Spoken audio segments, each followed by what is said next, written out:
tag-ulan, hindi ka ligtas sa pigsa. Ito ang masakit na bukol na madalas mapagkamalang simpleng tagyawat. Pero habang tumatagal, lalong namumula, namamaga at mahapdi. Karaniwan itong tumutubo sa singit, kilikili, leeg o sa likod ng ibabang bahagi ng katawan at kapag napabayaan, pwedeng lumala. Bakit nga ba nagkakaroon ng pigsa? At paano ito maiiwasan? Yan ang ating pag-uusapan kasama ang ating bisitang eksperto dito lang sa Hello Doc!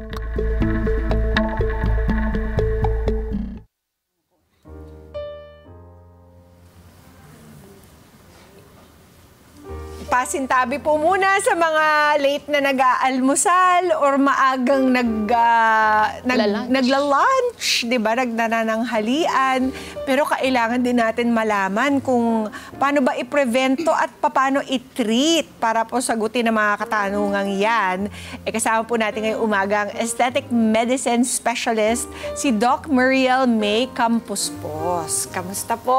Hello, Doc, welcome back. Yes, it's good to be back. No? Good morning, Kada. Diba?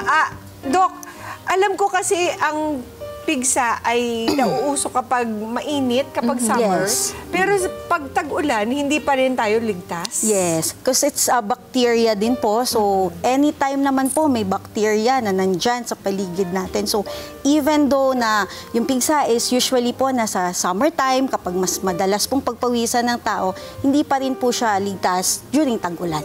Ayun. There's a possibility pa rin po, though less likely. May mga areas lang, Doc, na pwede magkaroon nito? Yes po. Tutubuan. Yes. May mga areas po tayo na certain na usually doon talaga pabalik-balik yung ating pigsa.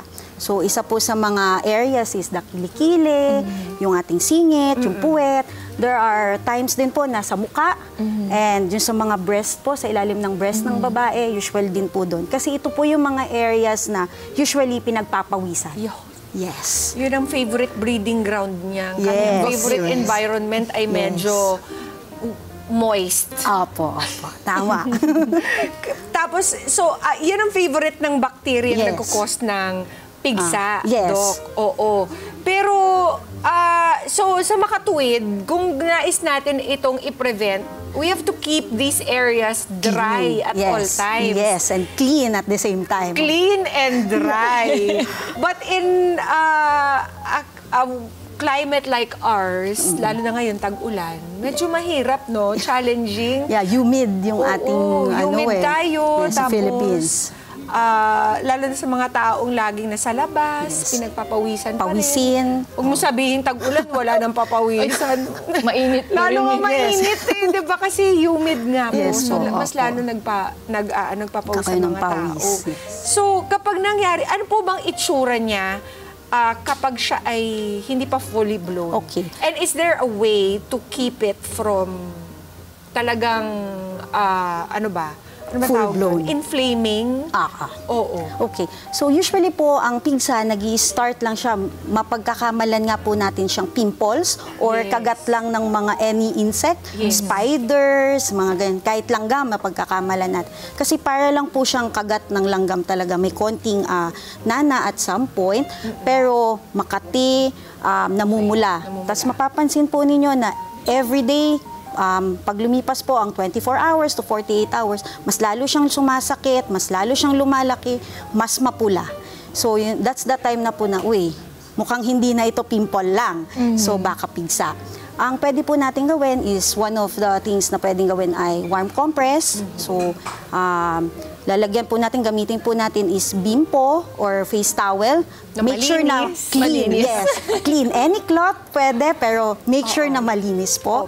So, yun po yung gagamitin natin. Huwag din po masyadong mainit yung ating water na gagamitin kasi pwede din pong makakos ng irritation sa skin pag masyado namang mainit.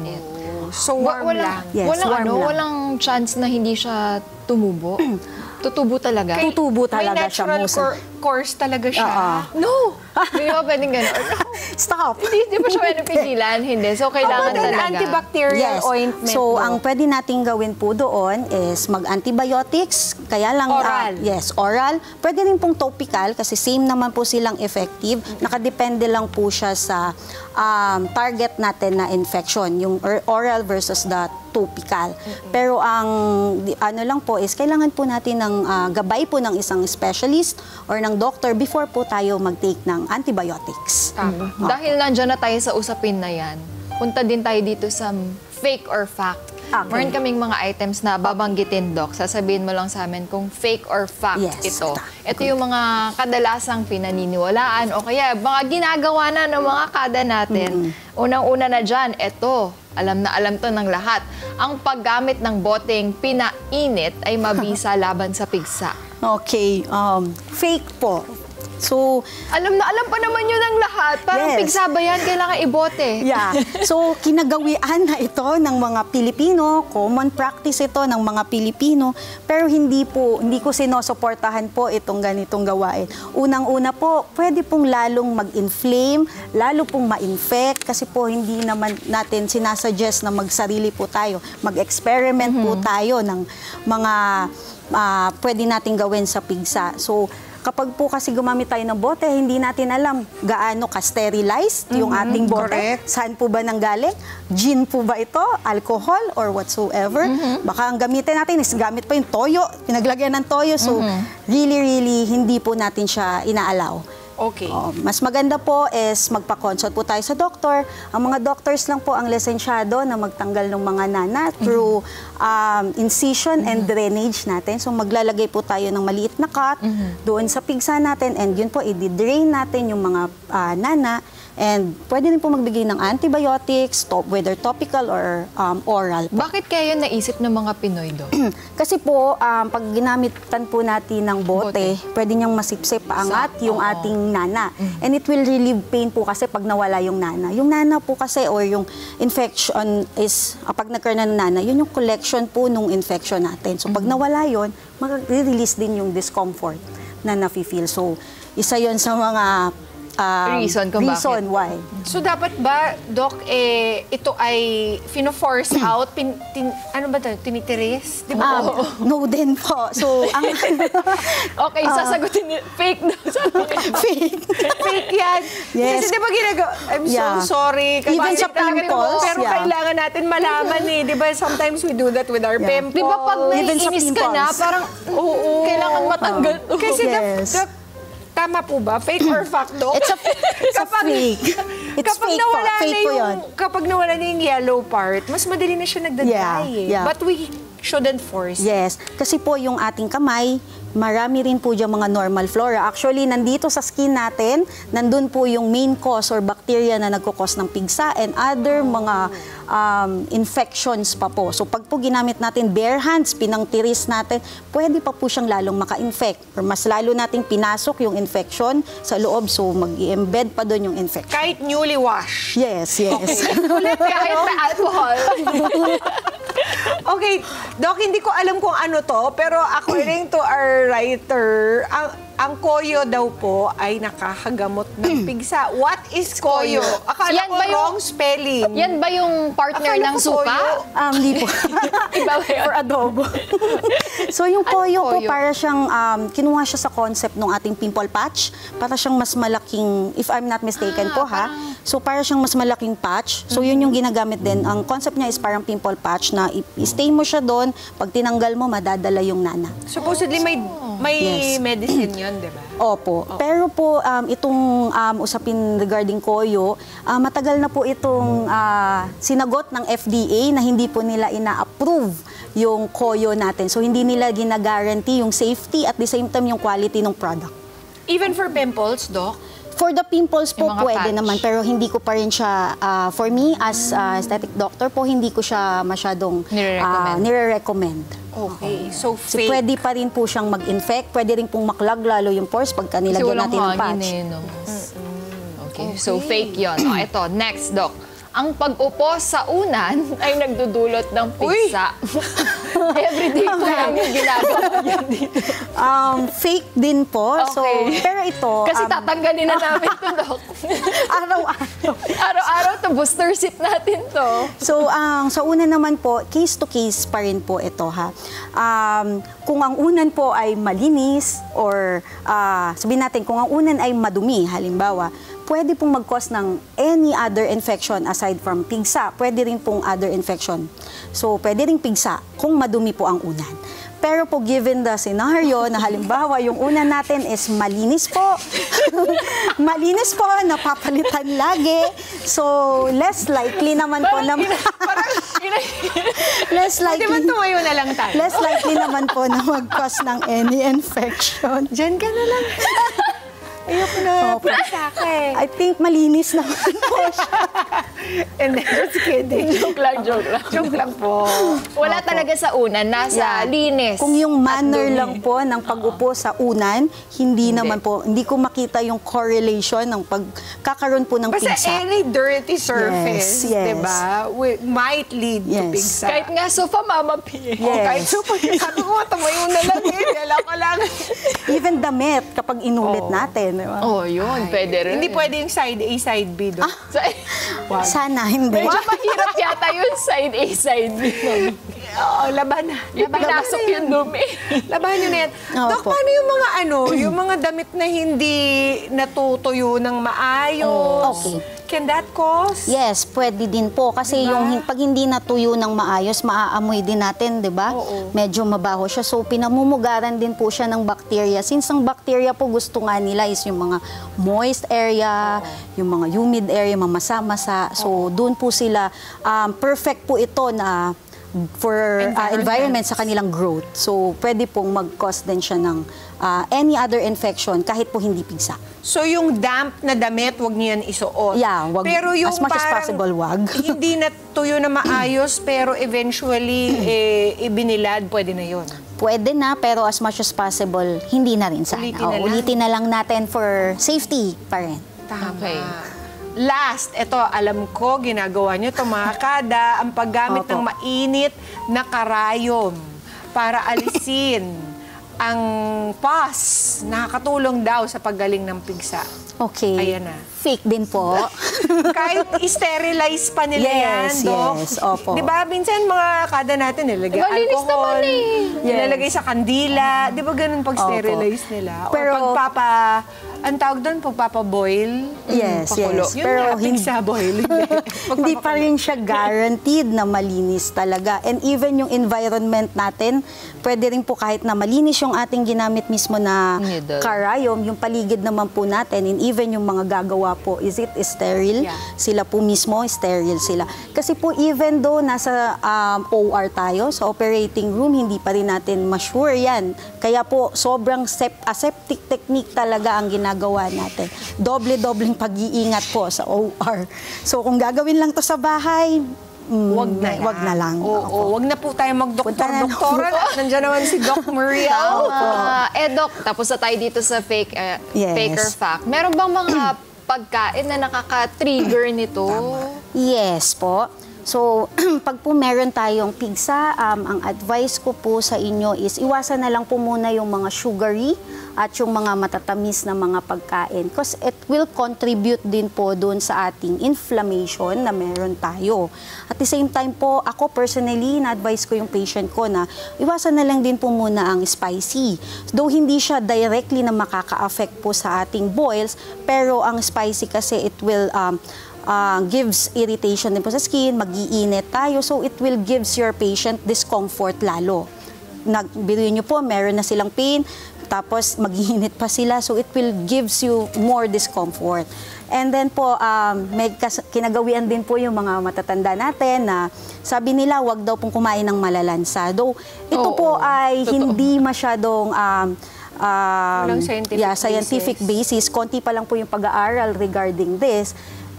ako personally na-advise ko rin po yung mga patient ko na iwasan na lang natin. Hindi naman po siya masama na sundin yung ating mga Elders. mother, tsaka mga lolo't lola. Kasi po, ito po ay pwede rin pong makahinder o makapagpabagal ng healing process ng ating sugat.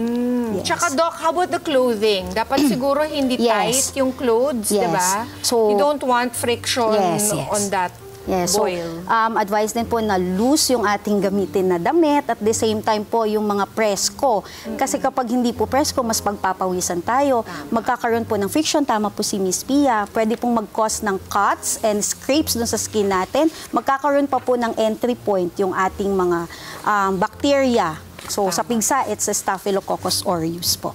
Oo. At wag din po natin, wag po natin i-operate. Yes, yes. Mamaya kumuha tayo ng matalas na Kung ano-ano na lang. na paring knife. At naku po, wag na po. Doktor Yes. na lang po. Only ang pagawin doctors niyo yan. lang po ang license na magtanggal po ng ating mga pus sa ating sugat. Dahil ano pwedeng mangyari kapag So, yun, kapag po kasi na ganyan, Of course. napabayaan natin ang ating pigsa, pwede pong gumala or mag-spread po yung ating infection. Hala. At pwede pong madamay. Kasi po ang pigsa po, it's one hair follicle lang po yung, dun po siya nade-develop. So, pwede po siyang mag-spread into multiple na ating hair follicles. Yun po sa English yung carbuncles.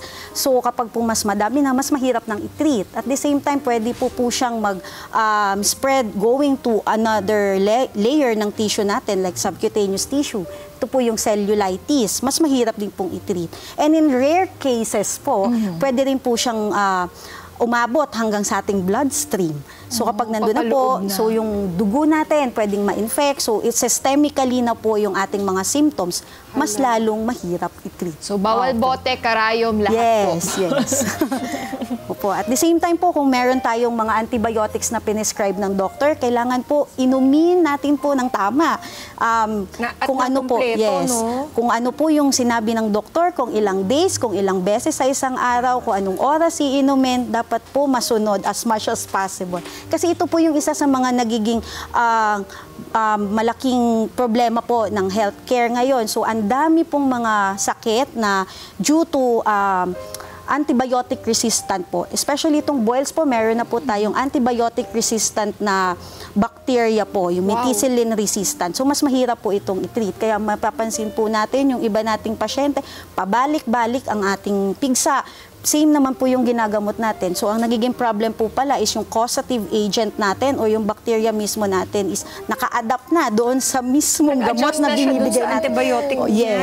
So, magpapalit po tayo ng gamot pagka ganun. Kaya sabi ko po is yung Magpatingin. treatment ng ating boils o pigsa is talagang naka-tailor fit yan sa ating patient. Nakadepende po sa patient pala. Kaya Doc, bigyan mo na lang ng advice ang ating mga kada kung paano ito i-prevent. Okay.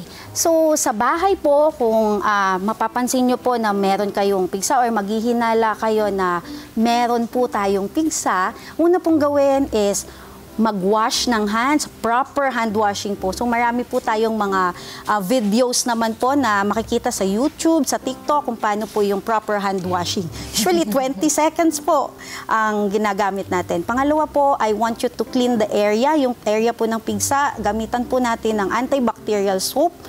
Even yung iba nating parts ng katawan, pwede rin pong gumamit ng antibacterial soap. And then, pwede po tayong, yun nga po, yung warm compress, gawin po natin para makatulong lang po to decongest yung area at makarelieve din po ng pain. At the same time, makakatulong din po ito sa paghinog ng ating pigsa para po kusa siyang mag-drain kung sakaling uncomplicated yung case natin ng pigsa.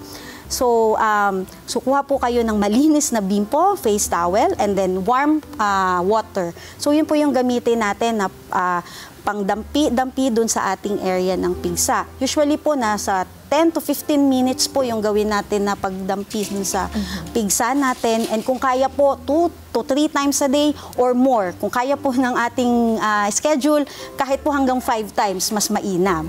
And then, kuha po kayo ng bulak. Pag natapos nyo na po yung 15 minutes ng malinis at maayos, kuha po tayo ng bulak. So, or cotton balls. Lagyan po natin yun ng povidone iodine or kung ang pinakakilala pong brand is Betadine. Okay. So, yun po yung gamitin nating panlinis as aseptic for septic technique natin. So, panlinis ng sugat. Siguro po pwedeng ibabad yun kahit mga 2 minutes. Paikot-ikot lang po ninyo. And then, after that po, takpan po natin yung ating pigsa ng gauze. Nakakabili naman po sa mga drugstores natin ng gauze. Malinis din po. Kailangan po, sterile din po yung gauze. So, dapat pala naka-close siya doon? Yes, kailangan naka-close po kasi pag hindi po natin tukinlose, maaari nating ma-scratch during pagtulog, sa mga ginagawa natin, pwede po tayo mag-cause ng auto-infection naman. So, ang auto-infection po is kayo mismo sa sarili nyo, maipasa nyo po sa iba't ibang parts ng katawan, mapansin nyo, biglang may tumubo sa binti, sa lieg, sa mga parts na nakahawakan natin. And Doc, kapag meron pong mas matinding komplikasyon, saan po ba kayo pwede ma-reach? Okay. So, sa amin pong clinic, I have a clinic po in New Manila, Quezon City, Sonema Square po, sa Beautox Aesthetic Clinic po. So, if you want a luxurious but affordable na mga services, dun po, makikita niyo po kami. Thank you so much, Doc. Maraming Thanks so salamat. much. Mariel, thank you very Thank much. you. At mga kada, prevention is always better. Yes, Kaya yes. panatilihin po nating malinis ang katawan, iwasang magbahagi ng personal item sa iba, Yes. at huwag basta-basta mag-self-medicate Yes. or self-operate. Let's get together. Sunday 25.